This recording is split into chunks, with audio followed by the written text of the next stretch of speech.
안녕하세요. 2025년 8월 29일, 오늘 한국 사회는 정말 그야말로 격동의 하루를 보내고 있습니다. 네, 정말 큰 뉴스들이 많았죠. 김건희 전 대통령 부인이 전직 영부인으로는 사상 처음으로 구속 기소됐고요.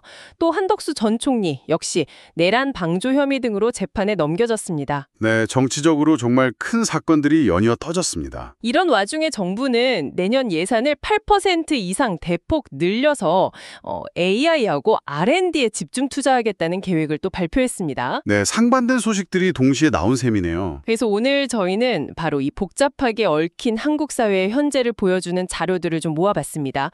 2025년 디지털 비즈니스 트렌드 보고서, 또 내년 경제를 아주 어둡게 전망하는 수정 보고서, 그리고 방금 말씀드린 이 정치적 사건들을 깊이 다룬 여러 기사들, 분석 자료들입니다. 네, 정말 다양한 자료들을 준비하셨네요. 이 자료들을 통해서 지금 한국이 처한 상황, 이 정치적 혼란과 또 경제적 어려움 속에서 AI라는 기술 혁신이 과연 어떤 의미를 가질지 이걸 좀 깊이 파헤쳐 보려고 합니다.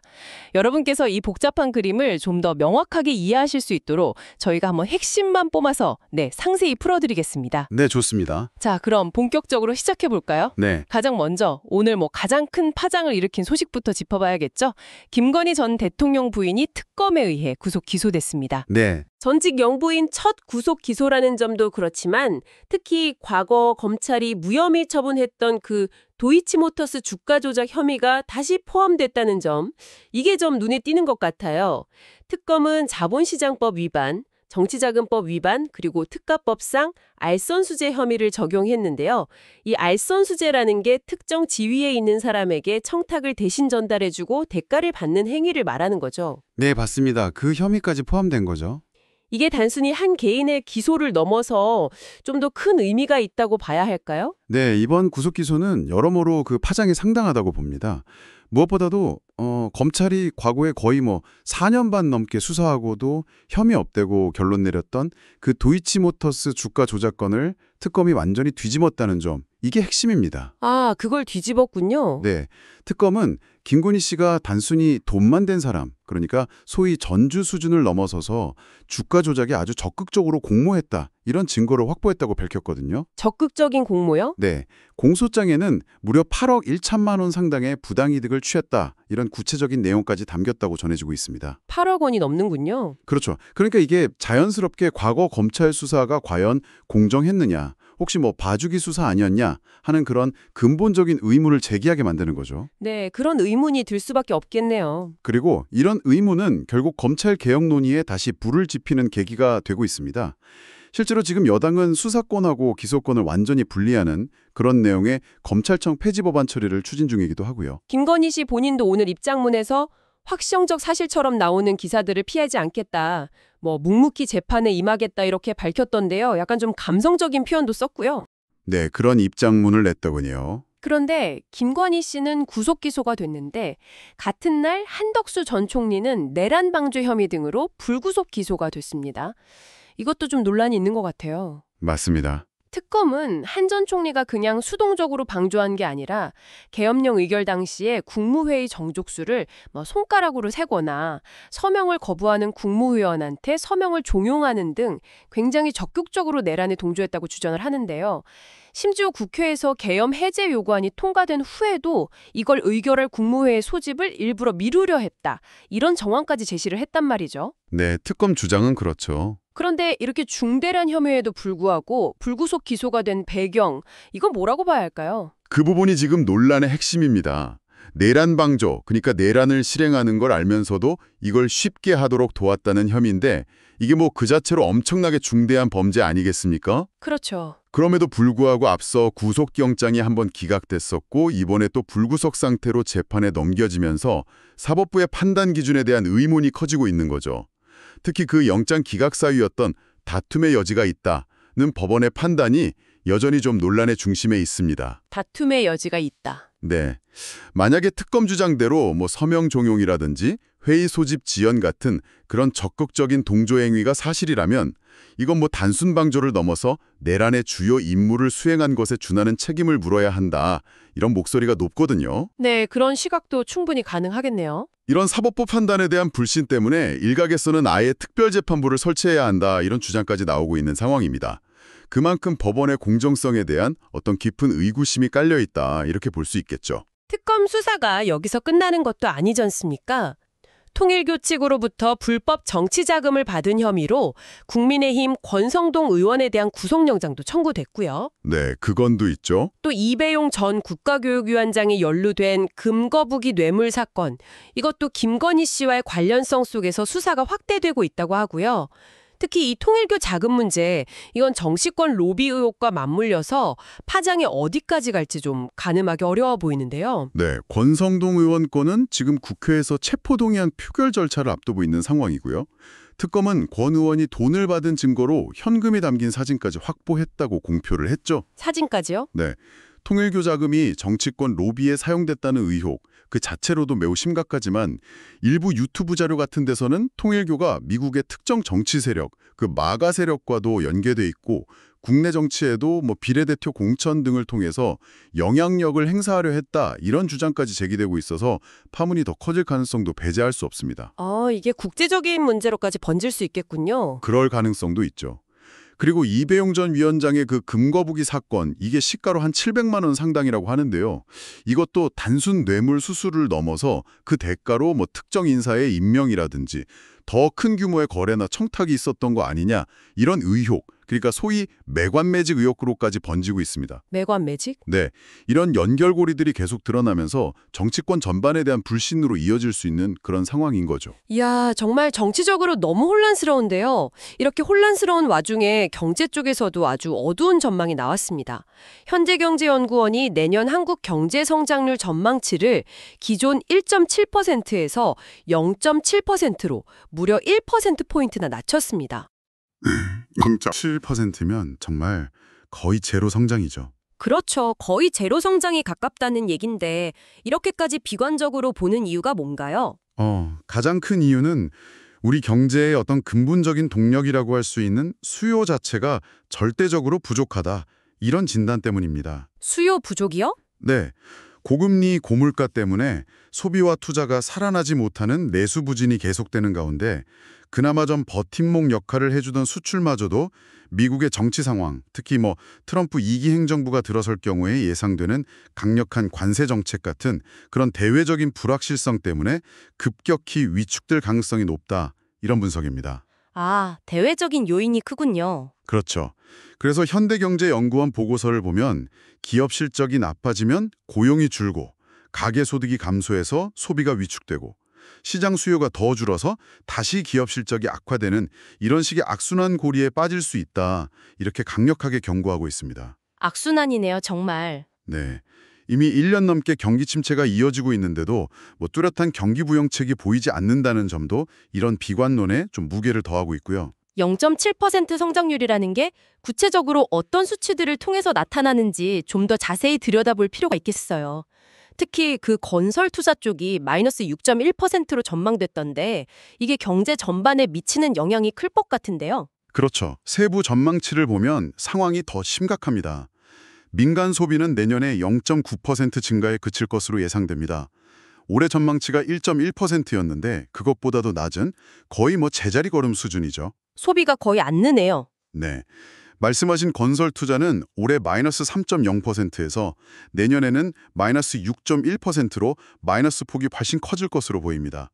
부동산 PF 문제 같은 것들이 계속 발목을 잡을 거라는 예측이고요. PF는 쇠야야라는요. 네. 설비 투자 역시 1.2% 증가에 그쳐서 올해 1.6%보다 둔화될 전망이고요. 하지만 가장 충격적인 건 수출입니다. 올해는 8.1% 증가가 예상됐었는데 내년에는 무려 마이너스 4%로 역성장할 것으로 예측됐습니다. 마이너스 4%요? 수출이? 네, 이건 정말 심각한 경고 신호죠. 고용시장도 얼어붙을 전망입니다. 실업률은 올해 2.8%에서 내년 3.3%로 상승하고 특히 청년 실업 문제가 더 심각해질 수 있다는 우려가 큽니다. 청년들이 걱정이네요. 네, 물가 상승률은 1.7%로 안정세를 보일 거라지만 이건 좋은 의미의 안정이 아니라 경기 침체로 수요 자체가 줄어들면서 나타나는 현상으로 해석해야 합니다. 정말 이제 앞이 잘 안 보이는 터널 속에 들어선 느낌인데요. 이런 암울한 전망 속에서 현대경제연구원은 어떤 해법을 제시하고 있나요? 가장 시급한 것으로 적극적인 경기 부양책으로의 전환을 꼽고 있습니다. 지금의 위기 상황을 제대로 인식하고 긴축보다는 성장을 지원하는 방향으로 정책 기조를 과감하게 바꿔야 한다. 이런 겁니다. 기조 전환이 필요하다. 네. 또한 트럼프 행정부 등장 가능성 같은 급변하는 통상 환경에 대한 철저한 분석과 선제적인 대응 전략 마련이 필수적이라고 강조합니다. 우리 국익을 지키면서 피해는 최소화하는 그런 전략이 필요하다는 거죠. 네, 통상 환경 대비도 중요하겠네요. 그리고 단기적인 부양책과 더불어서 민간 투자를 활성화해서 양질의 일자리를 만들고 이것이 가계소득 증가와 소비 확대로 이어지는 그런 선순환 구조를 만들어야 한다고 제언합니다. 마지막으로 이런 경기 침체기에 가장 먼저 어려움을 겪게 될 취약계층을 위한 사회 안전망을 더욱 두텁게 강화해야 한다는 점도 빼놓지 않고 있고요. 네, 알겠습니다. 정치, 경제 모두 이렇게나 어려운 상황인데 또 다른 한편에서는 인공지능, AI라는 거대한 기술 혁신의 파도가 밀려오고 있습니다. 오늘 저희가 살펴본 자료들에서도 이 AI의 중요성이 여러 차례 강조되는데요. 이 AI가 현재 한국 경제가 처한 어려움을 극복하는 데 어떤 의미를 가질 수 있을까요? 네, 그 한국은행 보고서를 보면요. AI가 특히 한국처럼 고령화가 세계에서 가장 빠르게 진행되는 나라에게는 이게 단순한 기술 트렌드를 넘어서서 거의 필수적인 생존 전략이 될 수 있다. 이렇게 분석합니다. 생존 전략이요? 네. AI를 제대로 활용하지 못하면 일할 사람이 줄어드는 이 고령화 충격만으로도 2050년까지 우리나라 GDP가 무려 16.5%나 감소할 수 있다. 이런 암울한 예측이 나옵니다. 16.5% 감소면 엄청나죠? 하지만 반대로 AI를 적극적으로 도입하면 생산성을 최대 3.2%, GDP를 최대 12.6%까지 끌어올려서 이 고령화의 부정적 영향을 상당 부분 상쇄할 수 있다. 이런 희망적인 전망도 함께 제시합니다. AI가 고령화 충격을 상쇄할 수 있다. 네, 그럴 잠재력이 있다는 거죠. 다행히 한국은 세계 최고 수준의 디지털 인프라를 갖추고 있고 또 AI 기술을 받아들일 준비 상태를 평가하는 AI 준비 지수에서도 세계 15위를 기록할 만큼 혁신 역량도 갖추고 있습니다. 이건 분명히 우리에게 큰 기회 요인이죠. 네, 인프라는 우리가 강하죠. 게다가 AI 기술의 발전은 우리가 압도적인 경쟁력을 가진 반도체 산업, 세계 시장 점유율이 23%나 되죠. 이 반도체 산업에도 엄청난 성장 기회를 제공할 수 있습니다. AI를 구동하기 위한 고성능 반도체 수요가 폭발적으로 늘어날 테니까요. 네, 그렇죠. 반도체는 정말 중요하죠. 2025년 디지털 비즈니스 트렌드 보고서에서도 AI가 단연 핵심 키워드였던 것 같습니다. 국내외 전문가들이 주목하는 구체적인 AI 관련 트렌드에는 어떤 것들이 있었나요? 용어들이 조금 어렵던데 쉽게 설명해 주실 수 있을까요? 네, 맞습니다. 그 보고서를 보면 가트너나 IDC 같은 글로벌 리서치 기관들은 AI를 좀 믿고 사용할 수 있게 만드는 기술과 관리 체계, 이걸 AI 신뢰성 리스크 보안 관리, 줄여서 AI TRISM이라고 부르는데요. 이런 거나 아니면 클라우드 비용 최적화 같은 좀 거시적인 이슈를 중요하게 봤습니다. AI TISM. 네. 반면에 국내 전문가들은 좀 더 구체적인 기술과 서비스에 주목하는 경향을 보였는데요. 예를 들어서 인터넷 연결 없이 스마트폰 같은 기기 자체에서 AI가 돌아가는 온디바이스 AI. 이게 활성화되면 개인정보 보호나 반응 속도 면에서 유리하겠죠. 핸드폰에서 바로 AI가 도는 거요? 그렇죠. 또 특정 업무나 분야에 딱 전문화된 AI 에이전트. 예를 들면 법률 상담 AI라든지 코딩을 도와주는 AI 같은 서비스가 더 고도화될 거라는 예측입니다. 네, 특정 분야 전문 AI. 네. 그 외에도 AI를 개발하고 사용할 때 지켜야 할 윤리 문제, 또 AI가 만든 창작물의 저작권 문제, AI 학습에 필요한 막대한 데이터를 처리하기 위한 데이터 센터 수요 급증, 그리고 무조건 퍼블릭 클라우드만 쓰기보다는 상황에 맞게 프라이빗 클라우드 같은 것과 조합해서 쓰는 클라우드 스마트 전략, 그리고 배달 로봇이나 서빙 로봇 같은 서비스 로봇 시장의 본격적인 확대 등을 2025년 주요 트렌드로 꼽았습니다. 와, 정말 다양한 분야의 AI가 영향을 미치네요. 흥미로운 점은 이런 기술 트렌드들이 아까 잠깐 언급했던 정부의 내년도 예산안 방향, 그러니까 AI와 R&D 집중 투자와도 정확히 맞아떨어진다는 거네요. 바로 그 점입니다. 이재명 정부는 내년 예산을 올해보다 8% 이상 크게 늘린 728조 원으로 편성하면서 AI 기술 개발과 산업 전반으로의 확산, 그리고 관련 R&D에 투자를 집중하겠다고 발표했습니다. 728조 원. 엄청난 규모네요. 그렇죠. 이건 이전 정부의 어떤 긴축재정 기조에서 벗어나서 미래 성장 동력을 확보하기 위한 확장 재정으로 정책 방향을 선회했음을 보여주는 거죠. 오늘 살펴본 디지털 트렌드 보고서 역시 정책적으로 AI 기술에 대한 과감한 투자와 함께 산업별 AI 도입 지원, 또 신기술 발전을 가로막는 낡은 규제 철폐, 그리고 무엇보다 현장에서 바로 활약할 수 있는 실무형 디지털 인재 양성이 시급하다, 이렇게 강력하게 제언하고 있습니다. 네, 인재 양성 중요하죠. 결국 기술 트렌드와 정부 정책의 방향이 일치하고 있다는 점은 긍정적인 신호로 볼 수 있습니다. 네, AI가 가져올 경제적 효과나 산업 변화에 대한 기대감도 크지만 역시 가장 피부에 와닿는 걱정은 내 일자리는 괜찮을까 하는 점일 겁니다.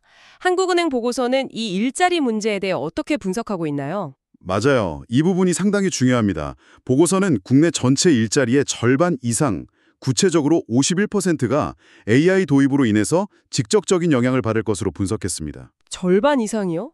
51%면 네. 그런데 이걸 좀 더 자세히 들여다봐야 합니다.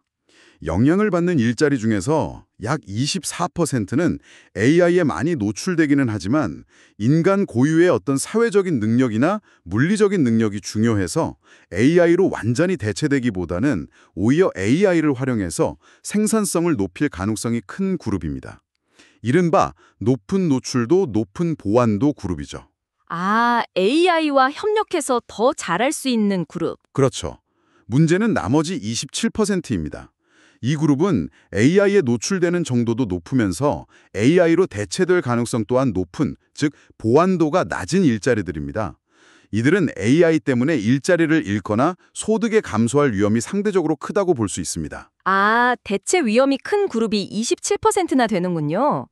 그렇다면 어떤 직업군이나 계층이 특히 AI로 인한 변화에 더 많이 노출되어 있나요? 위기이자 기회라고 하셨는데 좀 더 구체적으로 설명해 주시면 좋겠습니다. 네, 분석 결과를 보면요. 일반적으로 여성, 청년층, 그리고 좀 의외일 수 있지만 고학력 고소득 전문직 종사자들이 AI 기술에 더 많이 노출되는 일자리를 갖고 있는 경향이 나타났습니다. 고학력 고소득층도요? 네, 이게 바로 AI가 위기인 동시에 기회가 될 수 있다는 의미인데요. 예를 들어서 변호사나 의사 같은 고학력 전문직은 AI를 활용해서 업무 효율을 극대화하고 더 높은 부가가치를 창출할 기회를 얻을 수 있지만 동시에 그들의 업무 중 상당 부분이 AI로 다동화될 수 있는 위험도 안고 있다는 겁니다. 양면성이 있군요. 그렇죠. 진짜 문제는 한국 노동시장의 구조적인 약점입니다. 대기업과 중소기업, 정규직과 비정규직으로 나뉜 이중구조와 전반적인 경직성 때문에 AI로 인해서 직무 전환이 필요해진 근로자들이 새로운 기술을 배우고 다른 일자리로 원활하게 이동하기가 매우 어렵다는 점입니다. 아, 노동시장 경직성 문제. 네. AI가 가져올 변화의 속도를 우리 사회와 노동시장이 따라가지 못할 수 있다는 거죠. 그게 걱정이네요. 그렇기 때문에 단순히 AI 기술 개발에만 투자할 것이 아니라 AI 시대에 맞는 새로운 교육 시스템과 직업 재훈련 프로그램을 대대적으로 확충해서 노동시장의 유연성을 높이는 노력이 반드시 병행되어야 합니다. 교육과 재훈련이 필수적이군요. 네. 동시에 AI 도입 과정에서 불가피하게 어려움을 겪게 될 취약계층이나 실직자들을 위한 사회적 안전망을 더욱 촘촘하게 설계하고 강화하는 것, 즉 개인별 상황에 맞는 맞춤형 정책 지원이 필수적이라고 한국은행 보고서는 강조하고 있습니다. 네, 오늘 저희는 2025년 8월 말 한국 사회의 여러 단면을 보여주는 자료들을 깊이 살펴봤습니다. 전직 영부인 구속이라는 정치적 격변, 0%대 성장률이라는 경제적 한파 경고, 그리고 동시에 AI 혁신을 통한 미래 성장 동력 확보라는 희망이 뒤섞여 있는 정말이지 복잡하고 예측 불가능한 시기인 것 같습니다. 네, 정말 한치 앞을 내다보기 어려운 상황이죠. 이 모든 상황을 종합해 볼 때 우리는 어떤 점에 좀 주목해야 할까요? 이런 극심한 불확실성의 시대일수록 역설적으로 안정적인 국정 운영과 예측 가능한 정책 집행의 중요성이 그 어느 때보다 커집니다.